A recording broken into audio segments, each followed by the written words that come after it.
அஸ்ஸலாமு அலைக்கும். இது வந்து பீஃபோட அந்த மூளை கிரேவி, பெப்பர் கிரேவி. முதல்ல எண்ணெய் ஊற்றிட்டு வெங்காயம் போட்டுட்டு அதை வதக்கிட்டு கொஞ்சம் செவக்கணும். செவந்த பின்னாடி இஞ்சி பூண்டு பேஸ்ட் ஆட் பண்ணிக்கோங்க. ஆட் பண்ணிவிட்டு அது நல்லா வந்து கொஞ்ச நேரம் எண்ணெயிலே அது வேகணும்.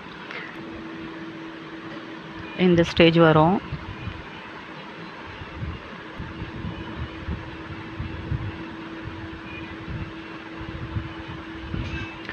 இதுக்கு பின்னாடி தக்காளி போடுங்க. தக்காளி போட்டு நல்லா பெரட்டி விட்டு அது கொஞ்சம் மசியட்டும். கல்லுப்பு கொஞ்சம் சேர்த்துக்கோங்க. அந்த டேஸ்ட்டுக்கு ஏற்ற மாதிரி. அந்த மூளையை வந்து நல்லா கழுவி சுத்தம் பண்ணி வச்சுருக்கேன். இந்த ஸ்டேஜில் அந்த மூளையை சேர்த்துடணும்.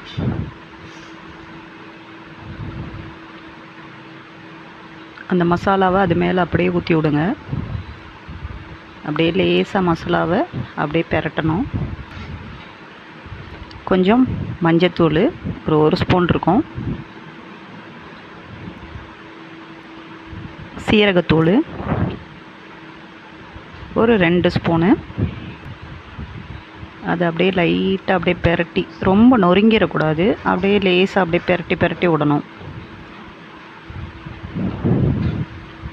மேலேருந்து கீழே அப்படி கொஞ்சம் நேரம் வேகணும். அப்புறமா இன்னொரு பெரட்டு அப்படி பெரட்டி விடணும். இந்த ஸ்டேஜில் மிளகாத்தூள் சாப்பிட்டிங்கன்னா அதுக்கு தகுந்த மாதிரி கருவேப்பிலையும் பச்சை மிளகாவும் இந்த ஸ்டேஜில் சேர்த்துக்கணும். ஒரு 2 அல்லது 3 பச்சை மிளகா, ஒரு கொத்து கருவேப்பிலை, அப்படியே லேசாக ஒரு பெரட்டு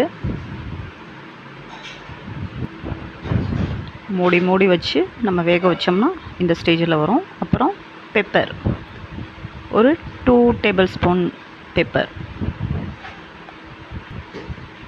ஒரு கைப்பிடி கொத்தமல்லி அப்படியே தூவி மறுபடியும் அப்படியே ஒரு பெரட்டு பெரட்டி மூடி வச்சிட வேண்டியதான். மூடி அப்படியே கொஞ்சம் வெந்த பின்னாடி அப்படியே கட் பண்ணி விட்டுக்கலாம். ஒரு 4-5 பீசஸ் மாதிரி அப்படியே கட் பண்ணி அப்படியே பெரட்டிக்கலாம். அவ்வளோதான். கொஞ்சம் சிம்மில் போட்டு போட்டு அப்படியே பெரட்டி விட்டிங்கன்னா ஒரு 20 மினிட்ஸ் ரெடி ஆயிரும்.